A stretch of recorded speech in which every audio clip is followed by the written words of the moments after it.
Welcome to The Explainer. Today, we're digging into how one of India's most rock-solid banks suddenly lost $16 billion in market value.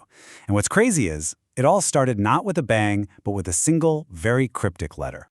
So let's just start with that number because it really tells you everything. $16 billion. In the world of high finance, a number that big isn't just a loss. No, it's a verdict. It's the market screaming that something is deeply wrong. That $16 billion is how much value just vanished from HDFC Bank's market cap in one quarter. Now, this wasn't just about a bad earnings report. This was a fundamental collapse of confidence. So that brings us to the big question. How on earth does a bank that everyone considered too big to fail lose the market's trust so fast? Well, it turns out the first clue was hiding in plain sight.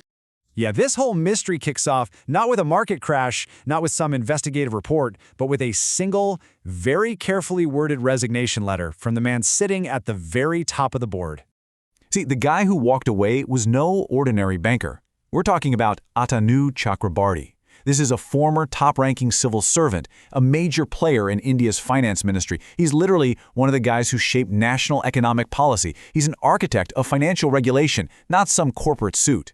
And that is exactly why, when this man speaks, his words carry immense weight. And just listen to the language he used. He could have gone with the classic, "I'm leaving for personal reasons," right?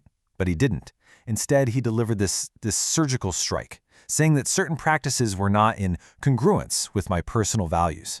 This wasn't a resignation. It was a public warning shot, basically forcing the market to imagine the absolute worst.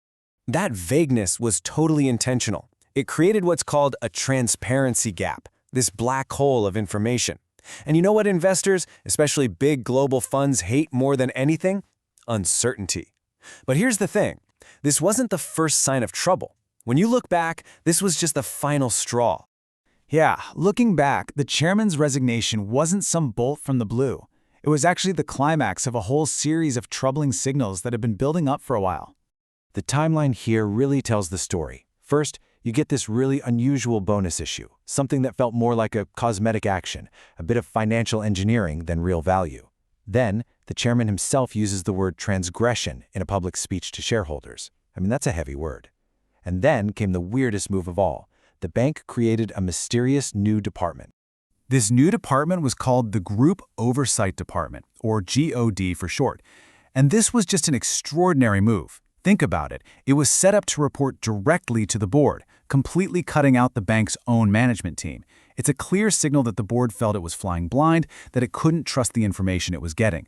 That is a giant red flag in any company. And the problems weren't just isolated to that. Oh no, questions were popping up all over the place. Stuff about their accounting practices, like booking one-time sales as if it were regular income. There were whistleblower complaints, legal troubles dragging in the CEO, and all these lingering questions about their massive merger. So, what was the specific happening? That was the final line in the sand for the chairman. Well, the clues don't point to Mumbai. They point to the bank's international operations in Dubai. Now, to get what happened, we need to understand the financial product at the center of it all, something called an AT1 bond. Look, these are not your grandma's safe government bonds. They are super high risk, high yield. And they come with a devastating feature that has this terrifyingly accurate name, a lethal write-down clause. It means their value can literally be wiped out, gone, poof, if the bank that issued them gets into trouble. And this is the core of the whole scandal, a massive breach of trust. Apparently, HDFC Bank's branch in Dubai was selling these AT1 bonds, issued by Credit Suisse, to its regular retail customers. But they weren't selling them as the financial time bombs they were. Nope, they were pitching them as a safe, high-yield alternative to a boring old fixed deposit. So what do you think happened when the global banking giant Credit Suisse completely collapsed in 2023? Yep, that lethal write-down clause got triggered, and the value of those bonds that were sold to unsuspecting customers went to exactly this. Zero. A big, fat nothing. A betrayal of trust on that scale, it doesn't just stay in Dubai. The consequences for HDFC Bank were swift, they were severe, and they rippled out across the globe. And the hammer came down hard and fast. 3 senior execs were fired. Boom. Regulators in Dubai put the bank's operations on lockdown. No new clients, period. An external law firm was called in to investigate, and suddenly, that investigation started digging up a whole cloud of other potential problems, everything from bad loans to misused funds. And this just exposed such a frustrating double standard. You know how any bank demands total transparency from you, endless forms for Know Your Customer or KYC? Well, when the bank itself was in crisis, it started playing a different game, hide your corporation, shrouding everything in secrecy.